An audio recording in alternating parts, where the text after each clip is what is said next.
ఏవైతే మనం చెప్పినటువంటి సూపర్ 6 కానీ మనం ఇచ్చిన ఎన్నికల హామీలు కానీ పూర్తిగా నెరవేర్చడమే కాదు, ఇంకా అదనంగా నెరవేరుస్తున్నాం.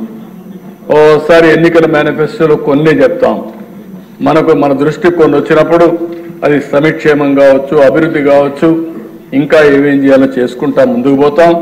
ఇవన్నీ చేసి ఈ రాష్ట్రాన్ని స్టెప్ బై స్టెప్ ఒకే రోజు నేను చేసేస్తామని చెప్పలేను.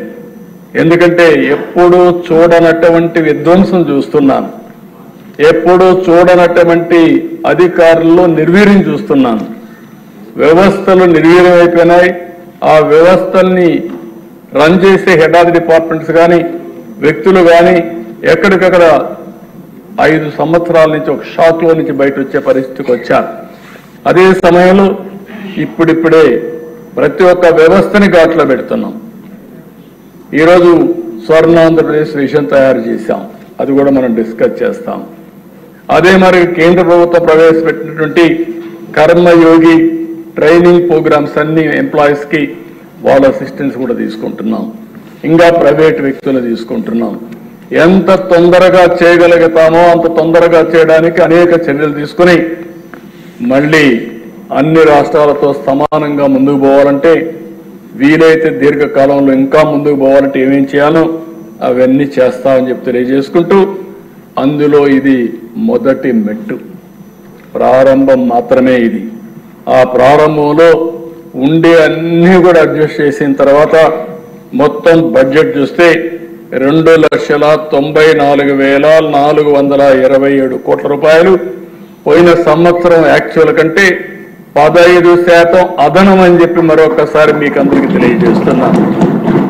రెవెన్యూ వ్యయం 2,35,916 కోట్లు, మూలధన వ్యయం 32,712 కోట్లు, రెవెన్యూ లోటు 34,743 కోట్లు, ద్రవ్య లోటు 68,742 కోట్లు.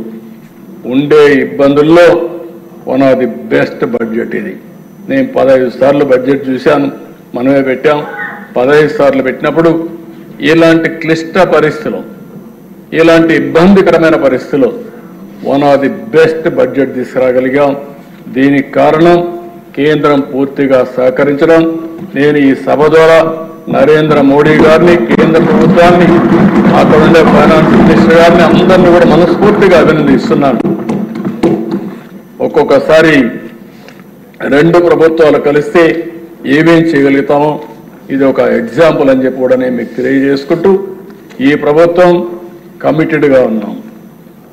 రాష్ట్ర ప్రయోజనాలకు ఎక్కడా విఘాతం కలగకుండా ఎంత వీలైతే అంత తొందరగా ఏమేం చేయగలుగుతామో అవన్నీ చేయడానికి పట్టుదలతో ముందుకు పోతున్నాం. అందులో తొలి మెట్టు ఈ బడ్జెట్. ఇవన్నీ కూడా ప్రజలు కూడా రాబోయే రోజుల్లో ఇవన్నింటిపైన చర్చ చేయాల్సిన అవసరం ఉంది, అవగాహన పెంచుకోవాల్సిన అవసరం ఉంది. ఒక ప్రభుత్వం వల్ల, మంచి ప్రభుత్వం వల్ల వాళ్ళ జీవితాలు ఏ విధంగా మారతాయి, అదే ఒక దుర్మార్గమైన పరిపాలన వస్తే వాళ్ళ జీవితాలు ఏ విధంగా నాశనం అవుతాయి, ఒక మంచి ప్రభుత్వం వల్ల వాళ్ళ అవకాశాలు ఏ విధంగా మెరుగవుతాయి, ఒక చెడు ప్రభుత్వం వల్ల వాళ్ళ అవకాశాలు ఏ విధంగా కోల్పోతారనే విషయాలు కూడా ప్రజలు గుర్తుపెట్టుకోవాల్సిన అవసరం ఉంది, అధ్యయనం చేయాల్సిన అవసరం ఉంది, చైతన్యవంతులు కావాల్సిన అవసరం ఉంది. అది కూడా చేయమని చెప్పి కోరుకుంటూ మరొక్కసారి ఈ అవకాశాన్ని ఇచ్చిన ప్రజలందరికీ మనస్ఫూర్తిగా ధన్యవాదాలు తెలియజేసుకుంటూ, ఇక్కడ మెంబర్స్ అందరూ కూడా పూర్తిగా సహకరించారు. ప్రత్యేకంగా నిండుగా కూర్చున్నారు, మీరు బాగా హుందాగా ఉన్నారు. కుర్చీ కూడా కలకల్లాడుతూ ఉంది, నవ్వులతో సభ కూడా జరుగుతూ ఉంది. ఒక ఆహ్లాదకరమైన వాతావరణం వచ్చింది. ఇదే వాతావరణం ఎప్పుడు ఇక్కడ బాధపడుతూనో భయపడుతూనో పనిచేయక్కర్లేదు. ఫ్రీగా స్వేచ్ఛగా పనిచేయడానికి అందరికీ అవకాశం ఉంటుంది. పని చేసుకునే వాళ్ళకి అవకాశం ఉంటుంది. పని దొంగలను మాత్రం భర్తం పడతానే ఉంటాం. అక్కడ రాజీ లేదని చెప్పి మీకు తెలియజేసుకుంటూ ఈ అవకాశాన్ని ఇచ్చిన మీకు మనస్ఫూర్తిగా నమస్కారాలు, ధన్యవాదాలు.